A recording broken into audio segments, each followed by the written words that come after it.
नमस्कार. श्री स्वामी समर्थ. तुमचं पुन्हा एकदा माझ्या यूट्यूब चॅनलवर मनापासून स्वागत आहे. आज आहे आषाढी एकादशी. तर तुम्हाला आषाढी एकादशीच्या खूप खूप शुभेच्छा. तर आज रविवार होता, तर म्हटलं चला आज सगळं थोडंसं साफसफाई करून घ्यावं. सकाळी 5 वाजता उठले, पिण्याचं पाणी अगोदर भरून घेतलं. तुम्हाला वाटत असं हिचं तर ॲक्वा आहे, पण ॲक्वानं माझा बंद झाला. मी दररोज एक दिवस आड करून 2 हांडे भरून ठेवते, कारण मला 3 दिवस 2 हांडे जातात आणि माठ पण भरून ठेवते. त्यामुळं मला काही दररोज पाणी भरायची गरज नाही. मग सगळं स्टाईल ते घासून घेतलं, सगळं क्लीन केलं. कपाचे ट्रे पण छान असं घासून घेतला. ते वापरत नाही, मी ठेवून दिला. पण अचानक जर कोणी पाहुणे ते आलं तर मग ठेवून देण्यापेक्षा वरतीवर राहिलं तर वापरता येतं. त्यामुळं दररोज असंच मी थोडंसं गावांना धुवून ठेवते, कारण माझी खिडकी ओपन राहते ना, त्याच्यावर धूळ बसते. त्यामुळं मग ते सगळं मी आवरून घेतलं आणि लगेच मी आंघोळ केली आणि छान अशी माझी तयारी करून घेतली. आंघोळ केल्यानंतर मला अगोदर चहा लागतो पिण्यासाठी. चहा पिल्याशिवाय मला असं काही काम सुचतं नाही. त्यामुळे मी इकडे चहा बनवला आणि चहा पिण्यासाठी घेतला की इकडं माझ्या खुशीने काय काढलं बघा. मम्मी पप्पा कुठे मम्मी पप्पा? कोणी काढले फोटो? तिने आमच्या कपाटातले पहिले फोटो काढले आणि फोटो बघितले की म्हणते, मम्मी मी कुठे याच्यात? मग तिला सांगावं लागते, फोटो काढायला तूच होतीस बाळा. असं होतं का तुमच्यासोबत? लेकरांनी फोटो बघितला आणि विचारलं की तुम्हाला मम्मी आम्ही कुठे आहेत? तुम्ही काय सांगतात आम्हाला कमेंटमध्ये नक्कीच सांगा. तर मग नंतर इकडं साबुदाणा करायचा होता मला. तर आज एकादश असल्यामुळं मी तयारी करत होती. तर माझ्या आधी आमच्या खुशी साहेब येऊन बसल्या होत्या आणि त्यांना तर माहिती आहे मम्मीने कॅमेरा लावला म्हणजे आपले नाटकं चालू. तर ते मग तुम्हाला हाय करत होती. मी इकडे लवकर थोडीशीच मला साबुदाण्याचे वडे बनवायचे होते माझ्यासाठीच, कारण माझ्या मिस्टरांची पण तब्येत बरी नव्हती आणि मुलींची पण नव्हती. त्यामुळं मला एकटीलाच खायचं होतं. साबुदाणा खाल्लं की मग मला असं बरं वाटतं. त्यामुळं माझ्यासाठी फक्त 6च वडे बनवले. पण मला माहीत नव्हतं की माझ्या मुली पण खात्याल म्हणून नंतर, कारण अगोदर नाही बोलल्या पण नंतर खाल्ल्या. तर मग त्यांनी 3 खाल्ले आणि मग मी 3 खाल्ले आणि थोडंसं साबुदाणा ठेवला होता. मिस्टरांसाठी साधा बनवायचा होता फक्त प्लेन. आणि मग इकडं लवकर मी वडे फ्राय करून घेतले. तर रेसिपी पाहिजे असलं तर मी माझ्या यूट्यूब चॅनलमध्ये डिस्क्रिप्शन बॉक्समध्ये बनवलेलं आहे, तुम्ही ती नक्कीच जा आणि नक्कीच ट्राय करून सांगा. तर बघा माझे वडे छान असे मी बनवलेले आहे. खूप क्रिस्पी झालते आणि खूप छान झालते. आणि इकडं लगेच मग तेच तेलामध्ये थोडेसे चिप्स आणि ते फ्राय करून घेतले आणि नंतर मग थोडेसे डब्यामध्ये तेल काढून घेतलं आणि त्याच तेलामध्ये लगेच साबुदाणा बनवायला घेतला. मला तुपात बनवायचं होता पण माझ्याकडे लक्षात राहिलं नाही. त्यामुळं मग राहिलेल्या तेलामध्येच मी त्यांच्यासाठी थोडासा साबुदाणा बनवून घेतला. आणि इकडं लगेच साबुदाणा बनवून घ्यायच्यानंतर मला माझ्या मुलीची तयारी करायची होती, कारण ती शाळेत जायच्या मुलीनं साड्या घालून जात होत्या रुक्मिणी बनून. आणि त्यांनी घातली की माझी देविकेनं जर बघितलं की ती खूप नाद लावत होती की मला पण साडी घाल मामा. तर मी तिला काल थोडंसं ट्रायलसाठी थोडंसं नाद मिटवण्यासाठी थोडीशी घरी साडी घातली होती. पण म्हटलं आज आहे एकादशी, तर चला त्यांची छान अशी मी तयारी करते आणि तुमच्यासोबत शेअर करते. पूर्ण व्हिडिओ तुम्ही नक्कीच बघा आणि प्लीज माझ्या चॅनलला सबस्क्राईब करा, व्हिडिओला लाईक करा. आणि चला मी तुम्हाला माझ्या मुलींची तयारी दाखवते लगेच. इकडं तर आमच्या बाईसाहेब आधीच साडी काढून तयार होत्या आणि ब्लाऊजला मी काय केलं, माझ्या ब्लाऊजला थोडीशी मोठ्या साईजने टिप मारून घेतली आणि तिला फिट करून टाकलं.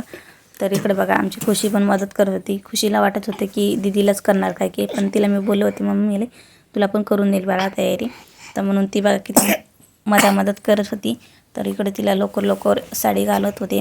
काही नाही, मला वाटलं अगोदर मला जमतं का नाही, पण आपण करायला घेतलं ना कोणतंही काम ते आपल्याला जमूनच जातं. तर इकडं मी पण तिला छान अशी साडी घालायला घेतली. तर एकूण एका पायात काष्टात घालून घेतला. आता होता पदर करायची बारी. तिनं खूप नाटकं करत होती, मम्मी असं नको तसं नको. पण म्हटलं बाई घालायचं असलं तर शांत बस. तर मग ठीक आहे म्हणली. ब्लाऊजनं थोडासा गळा मोठा झाला होता तिला, पण थोडंसं फिटिंग केलं. नंतर नॉट बांधल्यानं तर परफेक्ट झालं. तर इकडं मी तिला साईड पदर देत होते. तर माझी खुशी पण माझी मदत करत होती, पिना आणून देत होती, सगळं मदत करत होती. आता मुली म्हणल्यावर आपल्याला प्रत्येक गोष्ट यायला पाहिजे. आता त्यांच्या शाळेत आपल्याला सगळं असं कार्यक्रम असले तेव्हा आपल्याला मुलीला रेडी करून द्यायला लागतं. त्यामुळं मी पण खूप ट्राय केलं होतं अगोदर आणि मला ते जमलं. आणि इकडं पहा माझी खुशी पण म्हणत होती मम्मी मला पण घालून दे. आणि देविकाचं काय चालू होतं, मम्मी तू लिपस्टिक लावली ना मला तुझ्या ओठाचीच काढून दे. म्हटलं नाही थांब तुला दुसरी छान लावून देते. नाही बोलत होती मला दे लावून अगोदर. म्हटलं तुला सगळं छान मी मेकअप करते, आज तुला मी छान साडी घालते ना त्यामुळं. तर तिला वाटलं काल मी साधी साडी घालून दिली होती तिला, मेकअप केलंच नाही. तिला आज तसंच वाटलं. तर म्हटलं नाही बाई तुला मी साडी घातली छान, तर छान तयारी करून देईल. तर बघा इथं साडी तोपर्यंत इथं रेडी झाली. तर बघा कशी वाटली, जमली का मला तर कमेंटमध्ये नक्कीच सांगा. कारण साडी पण खूप फुगत होती, पण कशी ट्राय केली ती मलाच माहिती. पण खरंच मला खूप छान वाटत होतं की मला पण आता असं जमतं. आता माझ्या पण मुली आहे, आता देविका पण शाळेत जायला लागली. आता तिच्या पण शाळेत असं काही फंक्शन असलं तर मला तिला तयार करून द्यावं लागेल. आणि अजून थोड्याच दिवसानंतर माझी खुशी पण शाळेत जाईल. आता दोघीचं करावं लागेल मला. पण ठीक आहे. पण माझी बघा इथं देविका खूप क्यूट दिसत होती. जशी मी तिला तयारी करेल ना तशी ती क्यूट दिसत होती ना. मला तर खूप इतकं भारी वाटायला होतं ना खरंच की माझी देविका इतकी क्यूट दिसायली. तर साडी घालून तयार होती. आता मेकअप करायचा होता. मेकअप करायच्या आधी ती तोंड ते धुवून आली होती. पण आमच्या मॅडमनी इथं काय करून ठेवलं तर सगळं काळं जर चेहरा. तर ठीक आहे म्हणलं जाऊ द्या. तर मी ते पुसून घेतलं आणि इथं लगेच तिला जास्त काही नव्हतं म्हणलं लेकरांना ते क्रीम वगैरेचं इन्फेक्शन व्हायचं म्हणून तिला फक्त मी मॉइश्चरायझर क्रीम लावली आणि नंतर मग कॉम्पॅक्टचं थोडंसं पावडर लावून घेतलं. कारण ती खूप बोलत राहते ह्यावेळेस मला लाव मम्मा. तर म्हणलं ठीक आहे. मग थोडंसं आय शॅडो लावून घेतलं. तर इथं माझी खुशीनं मदत करत होती, मम्मी मला पण लाव. म्हणलं थांब आधी दीदीची तयारी करू दे मग नंतर तुझी करते. आणि हे लाव मला ते लाव असं करत होती मधात.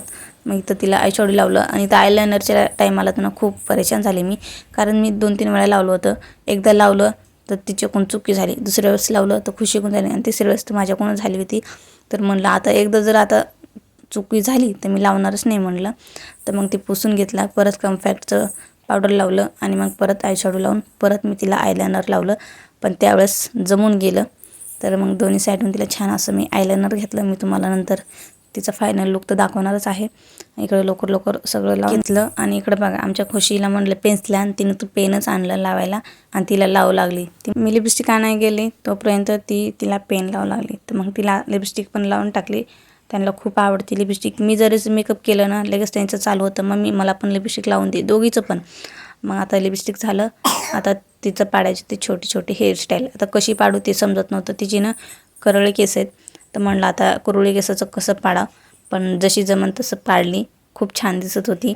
तिला माझीच नजर लागन असं मला वाटत होतं. कारण मी जसं दिसत तिचं मेकअप करलं ना तसं ती इतकी क्यूट दिसायली होती ना, खूप भारी दिसायची होती.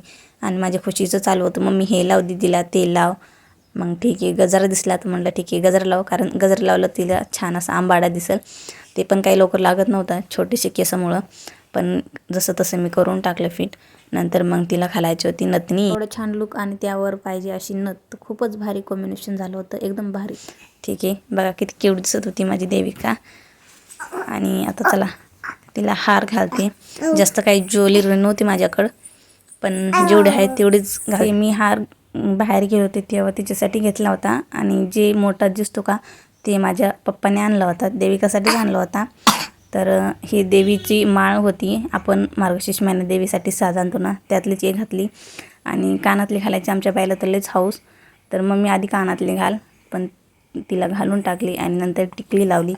चला तर बघा आता मी तुम्हाला माझ्या बाईचा फायनल लुक दाखवते. आणि मेन तर बांगड्या राहिल्या होत्या जे की मी तिच्यासाठी नाही माझ्यासाठीच घेतल्या होत्या. पण हातात तिला पण थोड्या दिवसांनी येणार. तर बघा माझ्या बाईचा फायनल लुक कशी दिसती कमेंटमध्ये नक्कीच सांगा. दिसती का नाही माझी बाई रुक्मिणी कमेंटमध्ये सांगा. तर इकडे आम्ही लगेच शूट करायला घेतलो. तर बघा विठ्ठल रुक्माईची मूर्ती तिने मंदिरात जाऊन घेऊन आली म्हणजे आमच्या घरच्यात. गेल्या वर्षी पण तिला मी छान अशी तयारी केली होती आणि तिने मूर्ती फोडून टाकली. ती ही माझ्या मैत्रिणीने मला गिफ्ट केली होती. तिचा भाऊ आळंदीला गेला होता आणि मग मी सांगितली होती पण तिने माझ्याकडून पैसे नाही घेतले त्यामुळं. आणि दरवेळेस मी प्रत्येक वेळेस जी माझ्या मूर्तीची पूजा करते ना त्यावेळेस मला तिची आठवण येते. खरंच ताईचं पण मनापासून धन्यवाद. इकडं बघा आमची छोटी रुक्मिणी खूप छान आणि क्यूट दिसत होती. जसं ती बहिणीचं बघते तसंच म्हणते मला पण कर. तर म्हणलं ठीक आहे. मग ह्यांचं पाय इकडं छान असं मी शूट केलं आणि खूप सारे व्हिडिओ बनवले आणि इंस्टावर पण टाकले. तुम्ही नक्कीच जाऊन बघा आणि कसे वाटले तिकडे पण मला कमेंट करून नक्कीच सांगा. नंतर इथं छोटीशी पूजा केली. मी अगोदर सगळी तिकडं मंदिरात पूजा ती करून घेतली होती. माझी सगळी सेवा करून घेतली. इथं शूट करण्यासाठी मी फक्त थोडीशी सजावट केली फुलांनी आणि त्यांच्या हाताने छान अशी थोडीशी पूजा करून घेतली. तर बघा इथं माझी देविका आणि खुशी छान अशी पूजा करून घेतली आणि त्यांना खूप मजा येत होती की मम्मी आमचं काय करायली म्हणून. जसं सांगा तसं करत होत्या. मग त्यांनी छान असं दर्शन केले आणि इकडं आम्ही फोटो काढले. कसे वाटले मला कमेंटमध्ये नक्कीच सांगा. प्लीज माझ्या चॅनलला पुन्हा एकदा सांगते सबस्क्राईब करा आणि तुमचं प्रेम असंच आमच्यावर राहू द्या. व्हिडिओ आवडला तर लाईक करा. भेटूया अशाच पुढच्या व्हिडिओ मी तोपर्यंत बाय बाय. श्री स्वामी समर्थ.